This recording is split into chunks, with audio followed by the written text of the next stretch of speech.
मी रोडमधून आणले, तालुका जिल्हा जालना. माझा असं होतं बघा, मी 2019ला माझ्या वडिलांनी मला गाडीत टाकून आणलं होतं इथं. माझे पाय पूर्ण खाली कमरेत वगैरे सर्व केलं आम्ही, पण मला कुठंच फरक पडत नव्हता. मी जालन्यामध्ये जालना हॉस्पिटल आणि औरंगाबादमध्ये एमजीएम हॉस्पिटलला आम्ही इलाज केलं.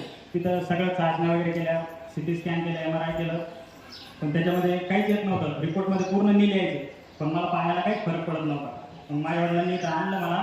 त्याच्यानंतर इथं आलो आणि मी पहिल्याच वेळेला गेलो, तर गेल्यानंतर माझे पाय पूर्णतः बरे झाले. आता मी पूर्ण चालतो फिरतो पूर्णतः होता 2019 पासून. त्याच्यानंतर मग मी आलो, महाराजांना आपलं गुरु दीक्षा घेतली, गुरु वगैरे केलं मी महाराजांना इथं. तेव्हापासून माझं म्हणजे हेच माझे गुरु आणि यांच्यापासूनच माझं अस्तित्व सुरू. त्याच्यानंतर मी माझं घरात काम पूर्ण केलं स्वतः हिमतीनं.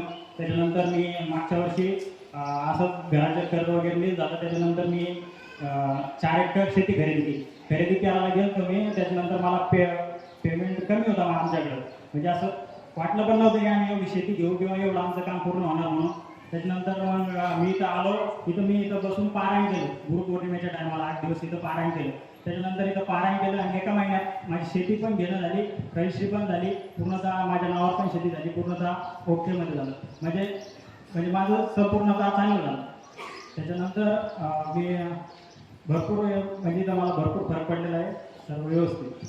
टाळ्यांच्या गजरामध्ये अक्षरशः परिस्थिती इतकी वाईट होती की मला चालताच येत नव्हतं, पण इथं आशीर्वाद घेतला आणि आशीर्वाद घेतल्यानंतर आता तो चालतोयच काय, पळतोय पण, हा त्याचा अनुभव तरी सांगितलाय. टाळ्यांच्या गजरामध्ये आपण त्याचं स्वागत करूया. बुद्धी बंद पडते मला, बुद्धी बंद पडते. ऐकताना माणूस कसं होत असेल. आता ते काय बोलले,